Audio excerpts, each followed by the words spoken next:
Pregnant सास।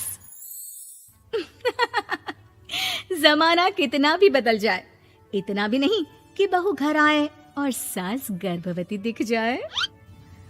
देखो मीरा, माँ का पूरा ख्याल रखना है, उनसे अब काम नहीं होता है। क्यों, क्या हो गया है? तुम्हारी माँ तो हट्टी कट्टी दिख रही है, पूरी शादी में घोड़ी की तरह नाची है, अब क्यों काम नहीं होता उनसे?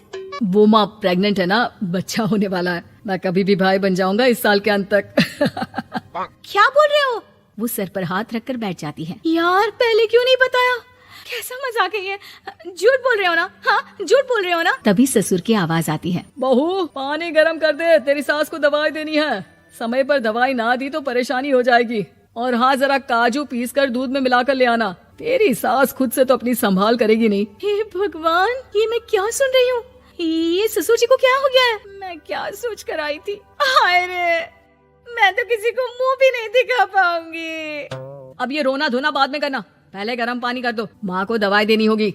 और हाँ, रात को माँ के पैरों में तेल लगा देना। बहू को गुस्सा आ जाता है। वो बड़बड़ करती किचन में जाती है जहाँ उसका ससुर खड़ा होता है। एक बड़ी जिम्मेदारी है हम सबके सर ऊपर। इस उम्र में माँ बनना खतरे से खाली नहीं होता। हाँ हाँ पता है, तो क्यों बन गई माँ? अरे खतरे से कम नहीं है तो क्या जरूरत थी लल्ला पैदा करने की? कैसी बात कर रही हो बहू? क्या तुम खुश नहीं कि घर में एक नया मेहमान आएगा, छोटे छोटे पैरों से पूरे घर में घूमेगा? पिताजी, ये हाथ जोड़े आपके, आप यहाँ से जाओ। ये शायरी बाद में बताना, अभी मैं पानी गर्म करके थर्मस में दे देती हूँ।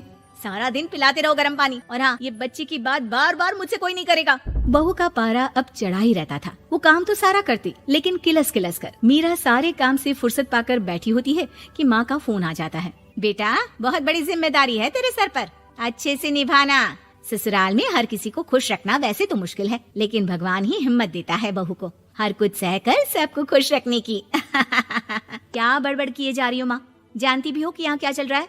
मेरी सास, अरे तेरी सास तो देवी है देवी। कितने खुश हो रहे थे सारे तेरी सूरत देख देख कर। पता नहीं जैसे बहू नहीं कोई मन मांगी मुराद मिल गई हो उन लोगों को। अरे बात तो पूरी सुनो। मन मांगी मुराद तो पूरी हुई है। अरे मेरी सास को बच्चा होने वाला है, प्रेग्नेंट है वो। क्या बकवास कर रही है मीरा? ये बात किसी को कहना मत। मुझे तो बता दिया, लेकिन अब अपनी जबान सिल ले। कहाँ है तेरी सास? बात तो करा मेरी। पूछू जरा, पोता पोती खिलाने की उम्र में खुद का बच्चा खिलाने का शौक कहाँ से आ गया? और आया भी तो बताना तो चाहिए था। अब क्या नाक कटाने के लिए हम लोगों से रिश्ता जोड़ा है? रुक, तेरे पापा से बात करती हूँ। मीरा फोन रखकर लेट जाती है। वो एक सपना देखती है कि उसकी गोद में एक बच्चा खेल रहा है। भाभी की गोद में कितना खुश दिख रहा है ना, लग ही नहीं रहा कि भाभी है। मैं तेरे लिए क्या लाया हूँ, सोने की बालियाँ। तेरी शादी में तो मैं बुढ़ा हो जाऊंगा ना। अरे कैसी बात कर रहा है बेटा, इसकी जिम्मेदारी तो तू ही लेगा। हम लोगों का तो कोई भरोसा नहीं, कब ऊपर वाला उठा ले। बहू को सास को देख देख कर गुस्सा आ रहा था। तभी वहाँ पड़ोसन आ जाती है। अरे बहू, तुझसे तो पूछने से भी डर लगता है कि कब खुशखबरी सुना रही है। अब तो अपनी 1 महीने की ननद की ही जिम्मेदारी संभाल ले, बहुत है। अपने जेवर भी रख देना और पैसे भी जमा करना शुरू कर दे। वो बात आगे बढ़ाती उससे पहले ही बहू जोर से चिल्लाकर उठ जाती है। नहीं नहीं नहीं नहीं, मैं अपने जेवर किसी को नहीं दूंगी। अरे कौन ले रहा है तुम्हारे जेवर? तुम औरतें भी ना सपने में भी जेवर ही संभालती रहती हो। मैंने जो सपना देखा है ना, सुनोगे तो होश उड़ जाएंगे। अच्छा, तुम अपना सपना बाद में बताना, पहले मेरा सुनो। कल मैंने इतना अच्छा सपना देखा कि अगर वो पूरा हो जाता है ना तो मैं तुम्हारे लिए रानी हार बनवा दूंगा। बहू अब सारे गम भूलकर पति का सपना सुनने में लग जाती है। अरे क्या सपना था, बताइए ना। बोलिए भी तो, क्या सपना है? मैं पूरा कर दूंगी अगर बात रानी हार की है तो। बोलिए बोलिए। मैंने रात को सपना देखा कि माँ को बेटी हुई है और मुझे बहन। सच्ची, इस घर में बेटी हो जाए तो मैं तो झूम ही उठूं। मीरा का मुंह बन जाता है। वो चुप हो जाती है और सपने की बात याद करती है कि बेटी हुई तो उसे ही अपने गहने उसे देने होंगे। फिर तो रानी हार की जरूरत पड़ेगी ही। भाई लड़की बड़ी होगी, उसकी शादी होगी तो जेवर तो चढ़ाने ही होंगे ना। कहाँ से आएंगे वो? कितने समझदार हो तुम मीरा। मैंने भी यही सोचकर तुम्हारे लिए रानी हार लेने का सोचा था। अरे फूटी किस्मत मेरी जो ऐसा परिवार मिला। मेरे पापा की तो मैं अभी क्लास लगाती हूँ, जो सब जानते हुए भी ऐसे परिवार में मेरी शादी कर दी। बहू पिता को फोन लगाने ही वाली होती है कि ससुर की फिर से आवाज आती है। बहू, गरम पानी ले आ जल्दी, थर्मस में खत्म हो गया है। बाद में खबर लेती हूँ मैं पापा की, पहले सास को गर्म पानी दिया हूँ।